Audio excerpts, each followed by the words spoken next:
இதுதாங்க கல்யாண செடி. தட்டைப்பயிற்சி இலை மாதிரியே இருக்கும். இது பாருங்கள் பூவு. இந்த பாருங்கள் காய். இந்த பாருங்கள் இன்னும் அங்கேயே இருக்குது காய். இது நல்லா பனி காலத்தில் கொத்து கொத்தா காய்க்கும். அது பருப்பு கூட போட்டோம்னா நல்லா இருக்காது. பொரியல் பண்ணால் சூப்பராக இருக்கும்.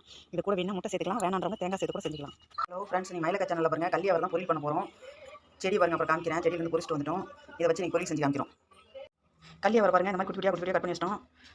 இந்த சேஃப்னா சீக்கிரம் வந்துடும். அதுக்காக தான் அதுக்கு தேவையான சின்ன வெங்காயம், சின்ன வெங்காயம் கட் பண்ணிக்கலாம். இல்லை நாங்கள் பெரிய வெங்காயம் வெங்காயம் கட் பண்ணிப்போம். நல்லா வெங்காயம் வதங்கிச்சு.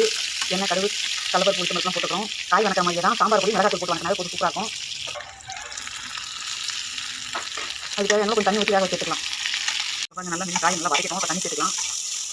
மஞ்சள் உப்பு கொஞ்சம் சேர்த்துட்டு அப்புறம் தண்ணி சேர்த்துக்கலாம்.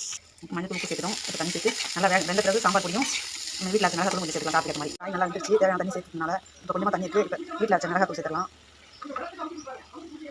கொஞ்சம் சாம்பார் பொடியும் சேர்த்துக்கலாம். கூட காத்திக்கிற மாதிரி சேர்த்துங்க. தேங்காய் தூள் கொஞ்சம் தேங்காய் சேர்த்துக்கலாம்.